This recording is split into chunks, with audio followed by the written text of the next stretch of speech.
Assalamualaikum warahmatullahi wabarakatuh. Perkenalkan, nama saya Vera Ariska Kustantina, NIM 18141004. Di sini saya akan membuat video tutorial dalam pembuatan video pembelajaran dengan menggunakan OBS atau Open Broadcasting Software. Dalam pembuatan video pembelajaran dengan menggunakan OBS, yang pertama kita perlu mendownload software OBS itu sendiri. Cara mendownloadnya, kita dapat masuk ke browser atau ke Google yang ada di laptop kita. Kemudian ada dua cara. Cara yang pertama, kita langsung masuk ke website OBS itu sendiri, yaitu di https://obsproject.com, atau kita bisa juga di sini misalkan diketik OBS,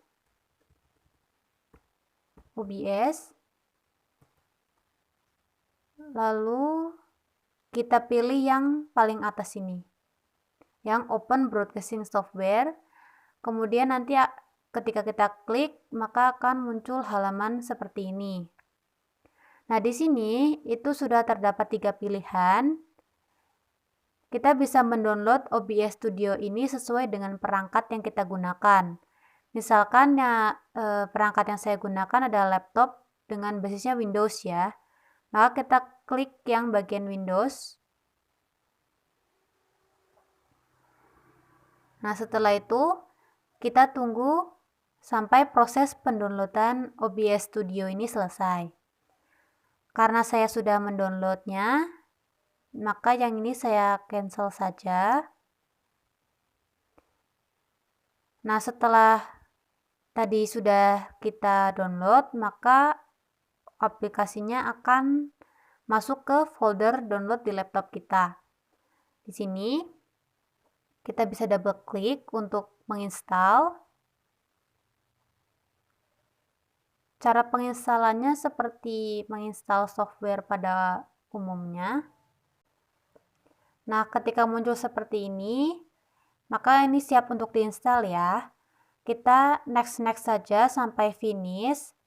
Di sini karena saya sudah menginstalnya, jadi tidak bisa ya. Jadi saya cancel. Nah, setelah proses penginstalan selesai, maka secara otomatis software OBS Studio akan muncul di layar depan atau layar utama laptop kita ya, atau di bagian desktop. Nah, selanjutnya ketika kita double klik, tampilan utama atau tampilan pertama ketika kita membuka OBS adalah seperti ini. Seperti ini. Nah, di lembar kerja ini masih kosong. Ketika kita akan membuat lembar kerja baru, maka langkah pertama kita ke bagian scenes di sini. Kita tambahkan atau kita klik tanda plus di sini untuk membuat lembar kerja baru. Kemudian di sampingnya ada search. Nah, search ini kita dapat menambahkan media seperti video, foto, audio, atau webcam muka kita sendiri, atau yang lainnya. Kemudian di sampingnya ada audio mixer. Kemudian ada control, di sini ada setting atau recording. Kita bisa menggunakan OBS untuk merecording layar kita sendiri. Kemudian ada exit. Kemudian bagaimana cara membuat video pembelajaran pada OBS? Jadi setelah kita install, kita dapat menggunakan fitur-fitur yang ada di dalamnya. Cara untuk membuat video pembelajaran yang menarik, yang pertama kita buka lembar kerja baru, yaitu di Scenes. Kita klik tanda plus yang ada di pojok kiri bawah. Kemudian kita beri nama, misalkan saya beri nama file atau layar barunya itu adalah latihan. Kita klik OK. Kemudian apa yang akan kita tampilkan atau ingin kita tampilkan pada lembar kerja? Misalkan saya akan menambahkan background. Nah, untuk background ini bisa dengan video atau dengan gambar ya, dengan image. Di sini saya akan menggunakan image saja. Image, kita klik OK. Kemudian kita cari filenya dengan di browse. Cari di mana folder kita menyimpan gambar yang akan kita jadikan background. Nah, untuk background ini kalian bisa mengunduh atau mendownloadnya di Google bisa, atau di Freepik. Kalau saya downloadnya di Freepik di sini. Kalian tinggal search atau cari background, misalkan kalian ingin background di sekolah, kalian bisa tuliskan school, atau kalau saya ini ada di kelas ya, berarti searchnya atau dicarinya itu diketik dengan classroom. Nah, di sini karena gambarnya kebesaran, kita bisa mengecilkan dengan cara menarik pada garis yang berwarna merah ini di bagian ujungnya. Kita sesuaikan terlebih dahulu ukurannya. Nah, oke. Ketika sudah sesuai, maka tampilan lembar kerja kita akan seperti ini ya. Sudah terisi background. Nah, di background ini saya sengaja memotong bagian papan tulisnya supaya dapat saya masukkan materi yang akan ditampilkan saat pembelajaran. Untuk pemotongan ini kalian bisa menggunakan software Photoshop, atau jika di HP bisa menggunakan PicsArt ya. Jadi diseleksi bagian yang ingin dipotong, lalu di crop supaya menjadi transparan. Selanjutnya, untuk menampilkan materi, kita buka terlebih dahulu materi kita. Oh ya, sebelumnya untuk background ini supaya tidak bergeser-geser, kita lock terlebih dahulu. Pada bagian source, kita klik image, lalu kita pilih lock atau yang gambar kunci ini ya, supaya tidak bergeser dan tidak berubah ukuran. Selanjutnya kita buka materi yang akan kita tampilkan. Misalkan, kalau saya akan menampilkan PowerPoint ini, maka kita buka terlebih dahulu PowerPoint-nya atau materi yang akan kita gunakan. Lalu kita kembali ke OBS. Pada source kita klik tanda tambah kembali. Kali ini kita pilih Windows Capture ya. Yang ini. Kita klik. Oke. Kemudian pada bagian Windows kita pilih file kita, file materi kita. Nah, kalau saya di sini ada PowerPoint UAS 11A. Kita klik. Nah, di sini akan muncul layar PowerPoint yang tadi kita buka. Lalu kita klik OK. Nah, posisi PPT saya atau PowerPoint saya itu ada di depan background. Jadi ada di depan background ya, seperti ini. Nah, supaya posisinya bisa di belakang background, kita bisa ke search, lalu klik Windows Capture-nya, kemudian kita tarik ke bawah image atau ke bawah background. Maka secara otomatis PPT kita akan berada di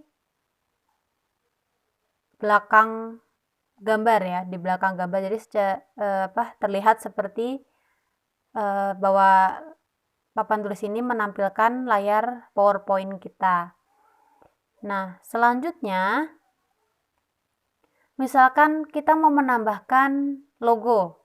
Kita menambahkan logo untuk instansi kita. Bisa juga dengan cara yang sama seperti menambahkan background. Kita tambahkan image 2, oke. Kemudian kita cari di mana kita menyimpan logo ya. Di sini ada logo. Kita cari logo instansi kita. Ini. Kita klik OK. Nah, pastikan untuk logonya jika memang berlayar putih maka bisa diubah ke PNG dulu, tapi kalaupun ingin ingin normal saja, misalkan tetap ada backgroundnya juga tidak apa-apa. Di sini saya menggunakan PNG supaya lebih mudah. Kita sesuaikan ukurannya dan kita taruh di bagian yang terlihat. Misalkan saya taruh di sini ya, di jendela. Nah, sudah. Selanjutnya, misalkan kita mau menambahkan muka kita atau webcam. Nah, untuk menambahkan webcam ini, untuk yang logo ini jangan lupa di lock ya, kita lock. Untuk menambahkan webcam, kita pilih tanda plus kembali di search, lalu pilih video capture device, yang ini ya. Kita klik OK. Nah, di sini akan muncul tampilan webcam kita ya, yaitu muka saya di sini. Nah, di sini ukurannya masih square atau kotak. Jika kita mau mengubahnya menjadi landscape, itu bisa dengan cara kita centang pada bagian dictate when not showing. Lalu pada resolusi kita pilih custom. Lalu kita pilih resolusinya. Resolusinya kita untuk landscape adalah 1880 dikali 720. Nah, seperti ini. Maka tampilan webcam kita sudah menjadi landscape ya. Nah, kita klik OK. Kemudian kembali kita sesuaikan ukuran webcam kita pada layar. Nah, misalkan seperti ini. Nah, jika terlalu polos, misalkan kurang atau membutuhkan frame, kita juga bisa menambahkan frame dengan cara yang sama seperti yang pertama kita menyisipkan menyisipkan gambar, yaitu dengan klik tambah, lalu ke image. Kita klik OK. Pilih browser. Nah, di sini saya menggunakan frame yang di-download pada web yang namanya Webflat. Nanti link untuk downloadnya akan saya cantumkan pada description box ya, supaya lebih mudah. Kita sesuaikan kembali ukuran frame-nya. Nah, kita sesuaikan dengan webcam kita seperti ini ya. Nah, misalkan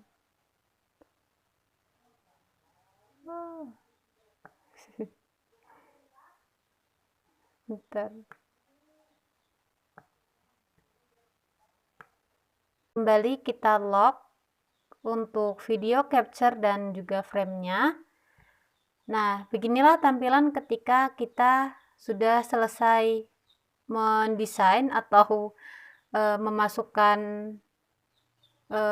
gambar atau frame, logo, dan media pembelajaran kita pada video pembelajaran.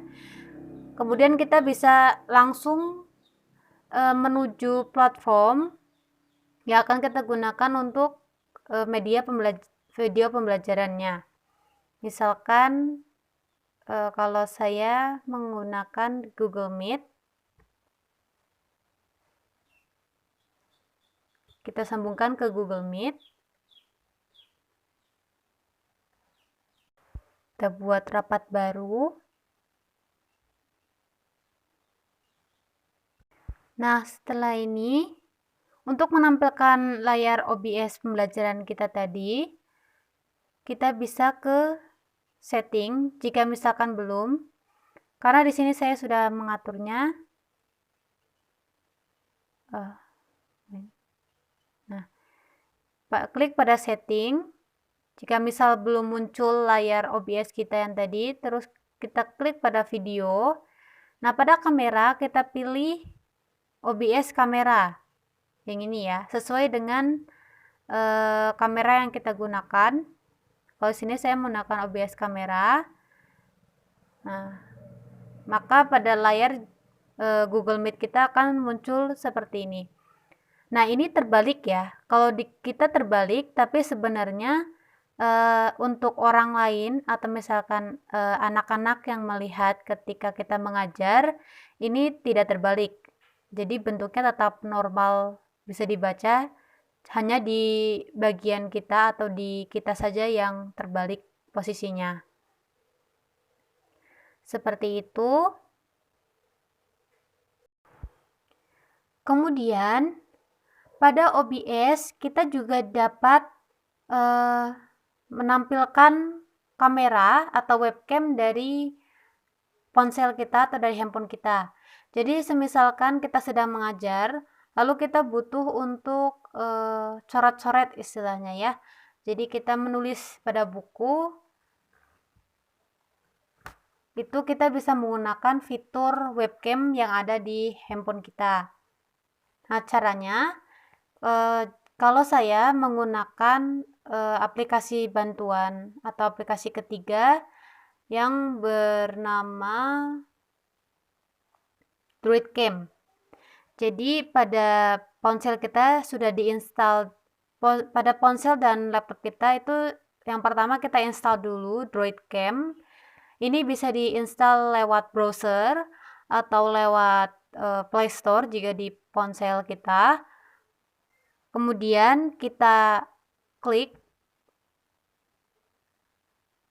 Nah, di sini kita masukkan device IP yang terdapat atau yang muncul pada handphone kita ya. Jadi ketika kita sudah selesai menginstal Droidcam pada ponsel dan pada laptop, kita buka terlebih dahulu Droidcam yang ada di ponsel kita.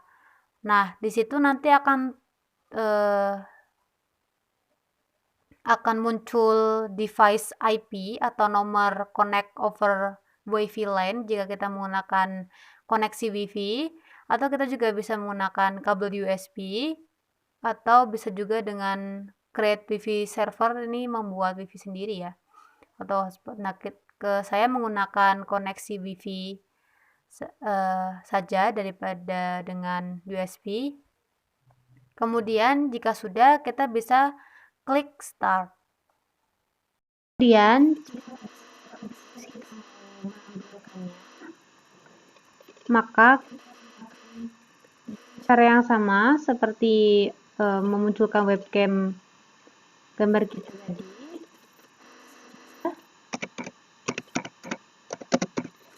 pada bagian maksud saya itu kita ubah ke Droidcam source 2 ya, kalau di sini. Nah, maka muncul layar ponsel kita di sini, layar ponsel kita ya. Lalu kita klik OK di sini. Nah, kemudian kita sesuaikan ukurannya yang akan muncul pada layar. Gitu. Misalkan kita masukkan di sini saja. Ini aja sebagai contoh ya.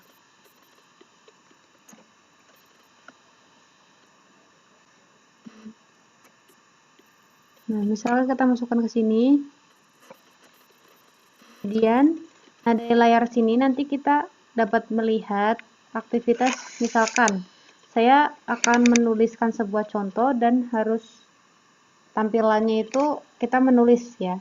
Jadi kita bisa arahkan ke kertas atau ke buku kita yang akan kita tulis. Barulah kita menulis di sini, dan ini akan terekam di layar OBS kita ya, dan akan muncul di Google Meet atau di platform yang kita gunakan tadi. Nah, seperti itu tutorial yang saya buat untuk pembuatan video pembelajaran dengan menggunakan OBS. Apabila ada kekeliruan atau kekurangan, saya mohon maaf. Akhir kata, assalamualaikum warahmatullahi wabarakatuh.